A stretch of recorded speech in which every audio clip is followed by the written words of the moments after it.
Hello Ghanshyam,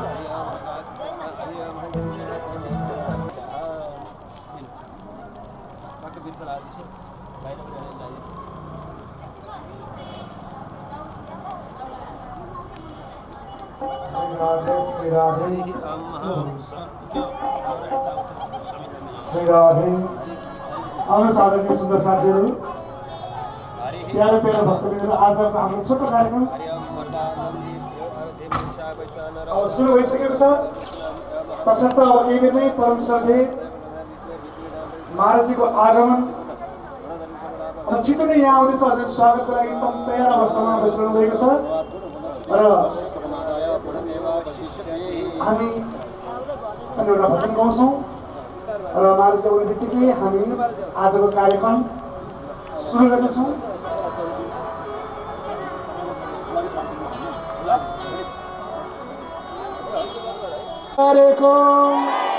Shrimad Bhagwat Mahapuran को आज को आनंद को संपूर्ण भक्त वृंद को बांके बिहारी लाल को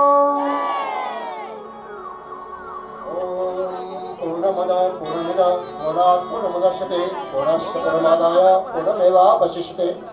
सर्वे भवन्तु सुखिनः सर्वे सन्तु निरामयाः सर्वभद्राणि पश्यन्तु मा कश्चित् दुःखभाग् भवेत्। होम भइरहेको छ अरे होम गर्ने अरू चाहिँ उता जानु हुँदैन। सच्चिदानन्द रूपाय विश्वपत्यादिहेतवे तापत्रय विनाशाय श्रीकृष्णाय वयं नमः। कस्तूरी तिलकं ललाटपटले वक्षस्थले कौस्तुभं नासाग्रे करभौतिकं करतले वेणुकरे कङ्कणं सर्वाङ्गे हरिचन्दनं सुललितं कंठे च मुक्तावली गोपस्त्री परिवेष्टितो विजयते गोपालचूडामणि।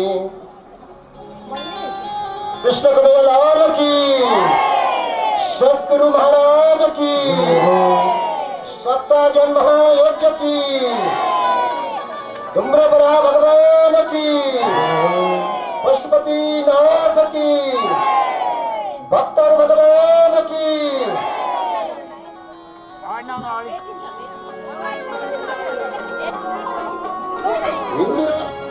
श्री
पूर्णेन्दु सुन्दरम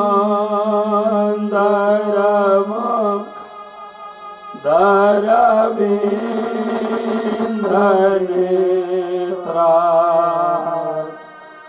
कृष्णात् परं किमपिता त्वमहं न जाने। ब्रजे प्रसिद्धा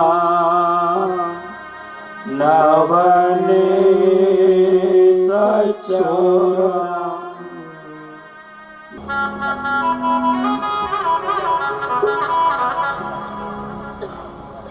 कृष्ण गोविंद गोविंद गोपाल कृष्ण गोविंद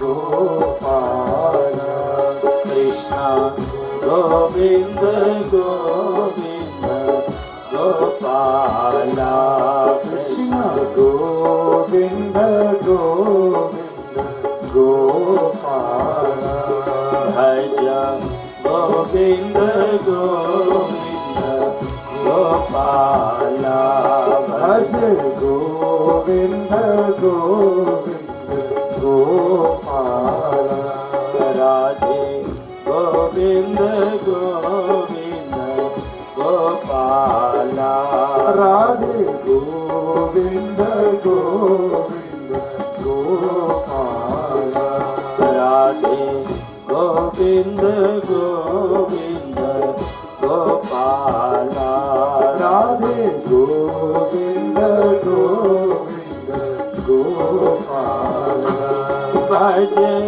मुराले मनोहर नंद लाला भज मुरली मनोहर नंद लाला भज मुरली मनोहर नंद लाला भज मुरली मनोहर नंद लाला गोविंद गोविंद गोपाल कृष्ण गोविंद गोविंद गोपाल राधे गोविंद गोविंद गोपाल राधे गोविंद गोविंद गोपाल कृष्ण गोविंद गोविंद गोपाल कृष्ण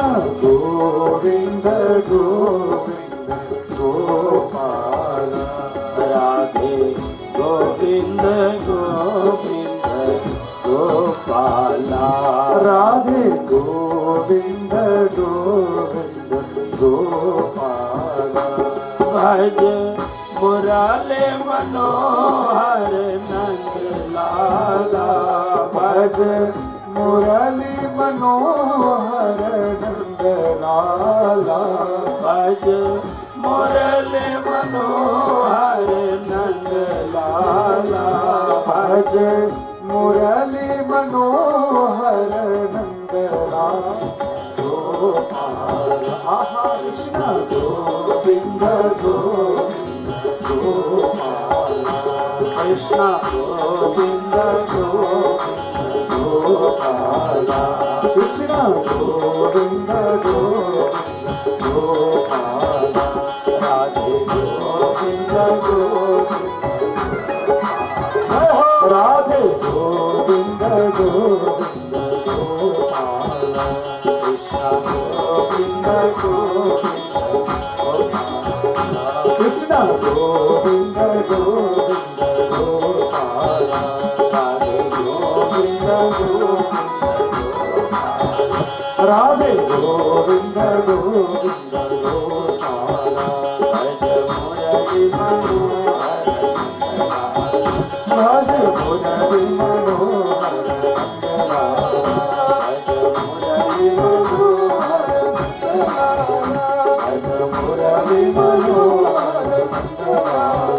भज मुरली मनोहर भज मुरली मनोहर भज मुरली मनोहर भज मुरली मनोहर भज मुरली मनोहर भज मुरली मनोहर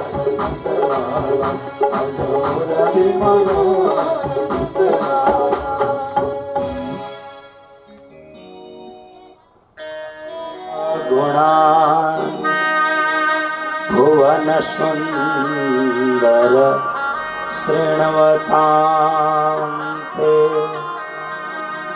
निर्विश्य कर्ण विवरैर् हरतोऽङ्गतापम्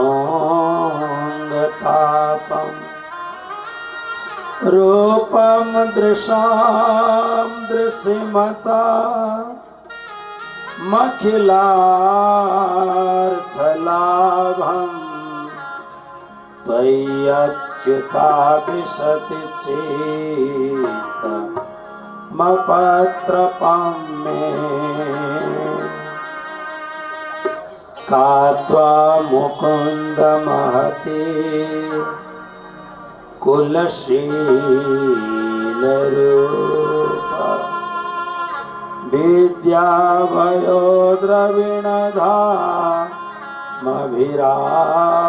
विद्याभयोद्रविणधामभिरात्मतुल्यम् धीरापतिमुकुलवते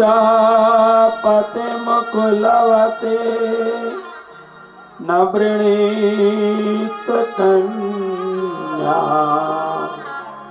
काले नृसिंह नरलोक मनोभिरामम्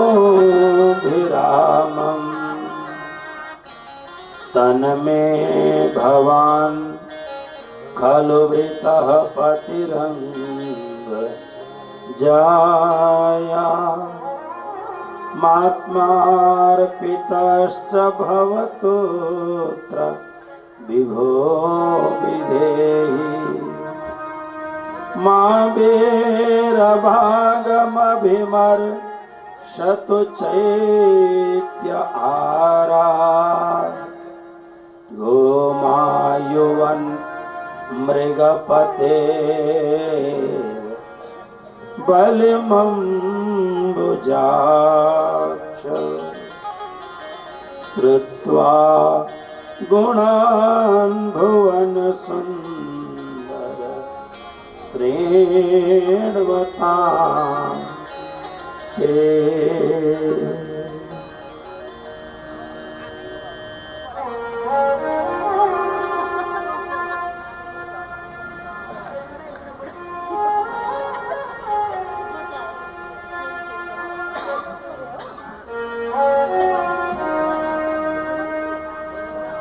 धुम्ब वराह भगवान को पावन सान्निध्य में भगवान भूत भावन त्रैलोक्याधिपति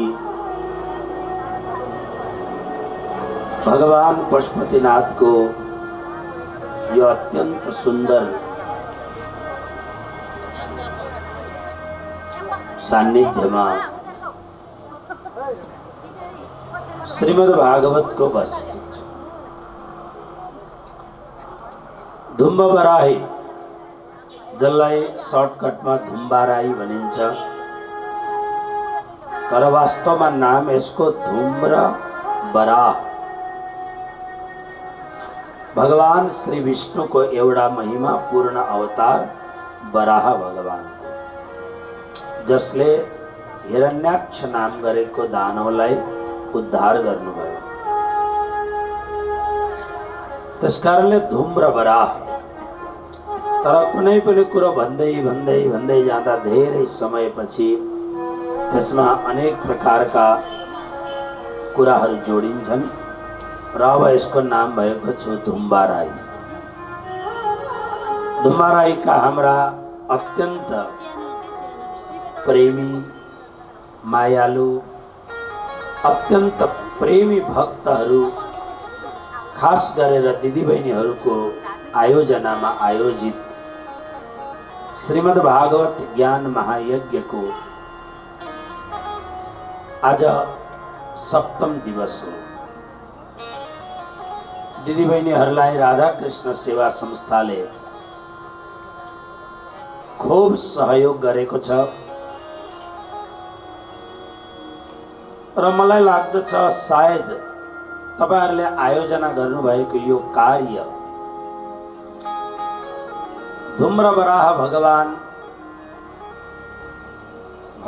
पशुपतिनाथ र मेरा परम आराध्य भगवान परात्पर श्री कृष्ण को अनंत कृपाले सुसंपन्न हुँदैछ। पूर्णाहुति नाम हो तर पूर्णाहुति कहाँ हुन्छ? यहाँ विश्राम गर्यो अर्को ठाउँ सुरु हुन्छ। फेरि भगवानको लीला यति धेरै छ। रामचरितमानसमा एउटा चौपाई छ, हरि अनंता हरि कथा अनंता। भगवान शेषले हजारौं हजारौं मुखले, भगवान शेषले हजारौं हजारौं मुखले लाखौं लाखौं वर्षसम्म पनि जसको कीर्ति गुणगान गाएर सक्दैनन्, तिनै भगवान शेष माने अनंत नारायण। स्वयं अनंत नारायणले जब अनंत अनंत वर्षसम्म अनंत मुख र अनंत जिह्वाद्वारा जुन भगवानको लीलाको गान गरेर भन्दछन्, हामी यसलाई पार पाउन सक्दैनौँ। हामी जस्ता सामान्य जीव, हामी जस्ता सामान्य मनुष्यद्वारा यो त गुरुको कृपा हो, सद्गुरुको कृपा हो, श्री भागवत जी को कृपा हो, भगवान सुखदेव को कृपा हो। हजुरहरूलाई अलिअलि सुनाइन्छ। यो कहिल्यै पूर्णाहुति हुँदैन। त्यसकारणले पाठ राम्ररी पढेर, हवन इत्यादि राम्रो गरेर, तिल चढाएर भगवान विष्णु सहस्र नामको पाठ गरेपछि कार्यक्रमलाई विश्राम दिने चलन छ। आउनुहोस्, हिजो हामीले कृष्णको रासलीला सुन्यौं। आज अलिकति कृष्णको रासलीलाको प्रसङ्गमा दुईटा शब्द हजुरहरूलाई भन्छु। रास भन्नाले हामी के सम्झिन्छौँ? कृष्ण नाम गरेको कोही पुरुष, राधा नाम गरेकी कोही स्त्री र राधाका अरू सखीहरू मिलेर एउटा वृन्दावन नाम गरेको जंगलमा धुमधामसँग नाच नाचेछन् भन्ने हामी सम्झिन्छौँ। तर यो होइन। यदि स्त्री र पुरुषको मात्रै यो नाच भएदेखि जसले जीवनभरिको लागि स्त्रीहरूलाई छोडिदियो, स्त्रीहरूलाई छोड्ने कुरो होइन, जसले जीवनमा जन्मेर मरण पर्यन्त मनले स्त्रीहरूलाई छोएन। स्त्री मतलब कामनालाई छोएन। सुखदेवजी महाराज को हुनुहुन्छ? जन्मजात परमहंस सन्त हुनुहुन्छ, बनिएको सन्त होइन। उहाँलाई कसैले रातो कपडा दिएर सन्यासी बनाएन। उहाँ कपडै लाउनुहुन्न, दिगम्बर हुनुहुन्छ। त्यसकारणले उहाँको दृष्टिमा के सन्यासी, के साधु, के गृहस्थी, के स्त्री, के पुरुष, केही पनि चिन्ह उहाँको साथमा छैन।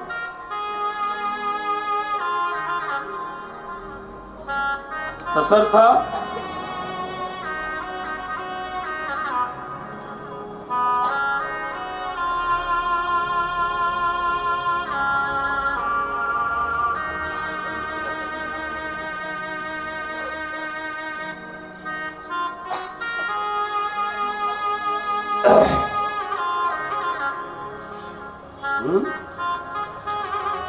के स्त्री, के पुरुष, तपाई यो मान्छेको एउटा कल्पना गर्नुस् त। तपाईहरु टेलिभिजनमा सुन्नुहुन्छ, न्यूजमा सुन्नुहुन्छ, आज फलाना साधुलाई जेलमा हाले अरे, आज फलानालाई यस्तो गरे अरे भन्ने सुन्नुहुन्छ नि तपाईहरु। एउटा कुरा म तपाईहरुलाई आज व्यासबाट भन्छु, ध्यान दिएर सुन्नुहोस्। हिजो आज मान्छेहरु यति छाडा भएका छन्, स्वार्थले गर्दा कति खेप मान्छेहरुलाई व्यर्थमा लान्छन् पनि लगाउँछन्, अनि पछि गएर भन्छन् होइन यो त मैले गरेकै थिएन भन्छन्। अहिले धेर जसो यस्तो बानी मान्छेहरुको बस्यो। मान्छेहरूलाई लान्छन लगाइदिने, पैसा धुत्ने, गल्ती गरे कसैले भने दण्ड दिनु पर्दछ। तर हिजो आज मान्छेहरूको बानी बिग्रेको छ। पैसा कमाउनका लागि पापको कुनै पनि खाडलमा झर्न कोही पनि तयार हुन्छ। हिजो आज एमा स्त्री पनि तयार हुन्छन्, पुरुष पनि तयार हुन्छ पापको किन भन्दाखेरि पैसा कमाउनको लागि। यो पैसाले मान्छेलाई यति पापी बनाएको छ, बहुत पापी बनाएको छ। पैसाले प्रशासन किन्न सकिन्छ, पैसाले न्यायालय किन्न सकिन्छ, पैसाले जज किन्न सकिन्छ, पैसाले हर मान्छे किन्न सकिन्छ। पैसा यति गजबको कुरो छ। भएको कुरालाई नभएको, नभएको कुरालाई भएको। तर भूल गर्नु हुँदैन। कल्पना गर्नुहोस् तपाईँ, एउटा मान्छे यस्तो साधु जसलाई स्त्री अगाडिबाट निस्किँदा स्त्री हो भन्ने थाहै छैन, पुरुष हो भन्ने थाहा छैन, त्यो महापुरुषको नाम हो सुकदेव। त्यसकारणले सुतजी महाराज भन्नुहुन्छ, मेरो गुरुदेवको उमेर 16 वर्षको छ, तर उहाँले 8 लेख्नु भएको छ। तम द्वेष्ट वर्षम सुकुमार पाद, 8 जोड्नु भएको छ, 16 भन्नुभएको छैन। यसको मतलब 16 वर्षको भए तापनि यति शुद्ध जीवन मानव एउटा 8 वर्षको, हिजो आजको 8 वर्षको नानी होइन, टेलिभिजन नभएको समयको 8 वर्षको नानी। कृष्ण कन्हैया लाल की। टेलिभिजन हुनुभन्दा पहिलेको हाम्रो वातावरण कस्तो थियो मान्छेहरूलाई थाहै छैन। 14-15 वर्ष गाउँमा यस्तो वातावरण हुन्थ्यो, मानव गाउँको एउटा केटी, गाउँको एउटा केटा, दिदी भाइ साइनो नलागे पनि दाजुभाइ दिदी बहिनी जस्तो सम्पर्क साइनो नलाग्दा पनि त्यो नारीलाई, त्यो कन्यालाई बचाउनका लागि प्राण त्याग गर्ने त्यस्ता खालका हाम्रो गाउँमा घरमा दाजुभाइ जन्मिन्थे। तर यो टेलिभिजनले मान्छेलाई बहुत छिटो पापी बनाइदिन्छ। यो भित्र लुकेको वासनालाई, वासना रूपी राक्षसलाई जगाइदिन्छ टेलिभिजन।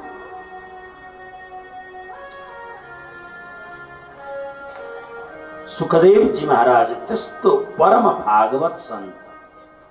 यदि कृष्ण र राधा इत्यादि सखीहरूको स्त्री पुरुषको मात्र नाच थियो भने यो मान्छेलाई, यो साधुलाई, यो परमहंस चूडामणिलाई त्यो कृष्णको रासको गुणगान गाउने केही जरुरत थियो? स्त्री पुरुषको गुणगान गाउने? राजा परीक्षितलाई भन्नुभयो, हे परीक्षित, रासको वर्णन गर्दैछु, आँखा चिम्लिएर, अहिलेसम्म आँखा खोलेर कथा गरे, अब आँखा चिम्लिएर कथा गर्छु। केही पनि शङ्का नगर्नु, प्रश्न नगर्नु, तर्क नगर्नु, केही सोध्नु छ पछि सोध्नु। राजा परीक्षितलाई सुखदेवजी महाराजले रासको वर्णन प्रारम्भ गर्नु। तर वर्णन गर्दा गर्दै अकस्मात राजा परीक्षितलाई रासको कुरा पचेन। प्रश्न गर्दै आँखा चिम्लिनु भएको सुखदेवजीको आँखा खुल्यो, प्रश्नको उत्तर दिनुभयो। अनि उत्तर दिएपछि टक्कै प्रसङ्गलाई एकदम छोडिदिएर नयाँ प्रसङ्गमा जानुभयो, रासको प्रसङ्गलाई नै छोडिदिनु।